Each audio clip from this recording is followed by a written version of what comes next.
Back to the Bible. Jika kita tidak percaya kepada kebenaran Tuhan yang menyelamatkan manusia, berarti kita percaya kepada dusta iblis yang menipu, menyesatkan, dan membawa kepada kebinasaan yang kekal. Bukti Yesus berkuasa. Ada seorang saudara kita katakan demikian. Katanya, Yesus berkuasa di langit dan di bumi. Tapi di Tuhan kok mengaku, Yohanes 5 ayat 30, aku tidak bisa berbuat apa-apa dari diriku sendiri. Katanya, Tuhan berkuasa. Kok Tuhan diutus? Yohanes 5 ayat 37. Bapa yang mengutus aku, di mana kuasa Tuhan disuruh-suruh. Sebelumnya, saya sudah membuat video tentang kuasa Yesus Kristus, firman menjadi manusia. Dan Yesus berkuasa menyerahkan nyawanya dan berkuasa pula mengambil nyawanya kembali. Yohanes 10 ayat 17 dan 18. Dan Yesus bukan sembarangan utusan. Utusan mana yang dari sorga diutus ke dunia ini dan kembali ke sorga? Utusan mana yang mengutus dan yang diutus berjalan bersama-sama? Karena Yesus dan Bapa satu adanya. Cerdas dalam beriman dan temukan kebenarannya. Yang pertama, Yohanes 5 ayat 30, demikian firman Tuhan, aku tidak dapat berbuat apa-apa dari diriku sendiri.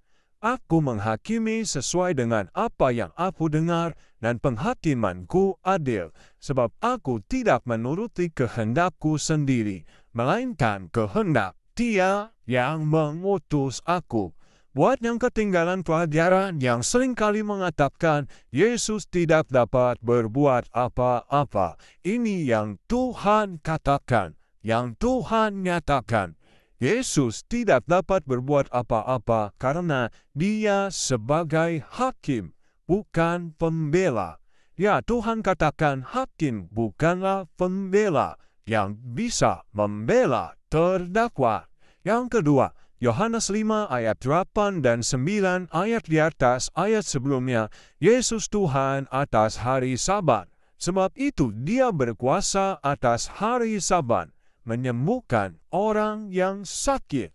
Yang ketiga, Yohanes 5 ayat 5 dan 6. Di situ ada seorang yang sudah 38 tahun lamanya sakit.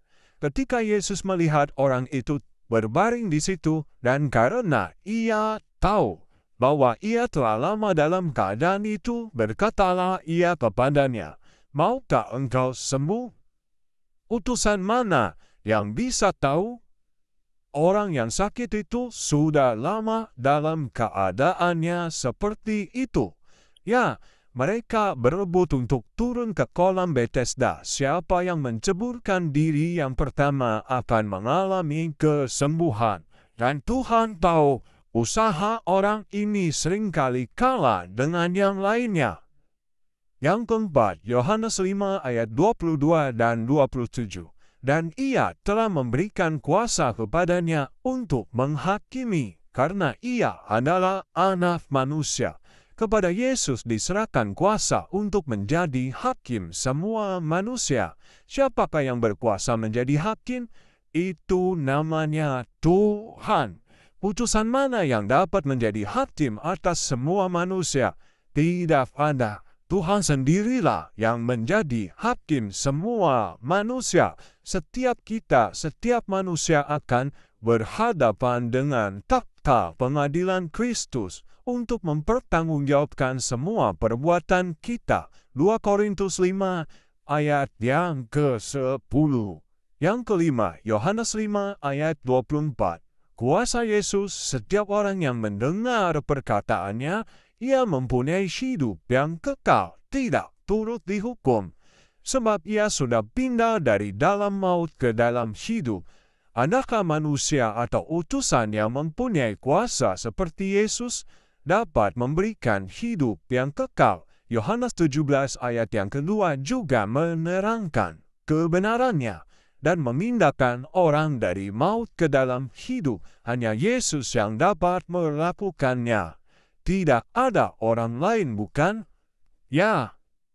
Yang keenam, Yohanes 5 ayat 19.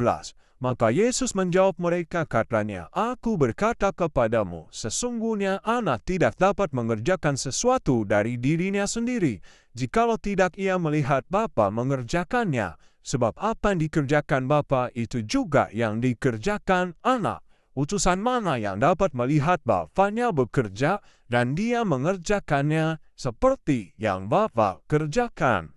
Yang ketujuh, Yohanes 5 ayat 25. Aku berkata kepadamu, sesungguhnya saatnya akan tiba dan sudah tiba, bahwa orang-orang mati akan mendengar suara Anak Allah, dan mereka yang mendengarnya akan hidup. Ayat 28, janganlah kamu heran akan hal itu, sebab saatnya akan tiba, bahwa semua orang di dalam kuburan akan mendengar suaranya. Utusan mana yang mempunyai kuasa membangkitkan orang-orang mati? Orang-orang mati akan mendengar suaranya, dan yang mendengarnya akan hidup. Percayalah, Yesus mempunyai kuasa di langit, di bumi, dan di bawah bumi. Mempunyai kuasa atas setan-setan dan alam maut. Mempunyai kuasa kebangkitan. Setiap orang yang percaya kepadanya tidak akan mengalami kematian lagi. Mempunyai kuasa yang terbesar. Kuasa nama di atas segala nama. Di dalam nama Yesus akan bertekuk lutut semua. Lidah juga akan mengaku Yesus Kristus Tuhan. Kembalilah kepada jalan yang benar. Back to the Bible.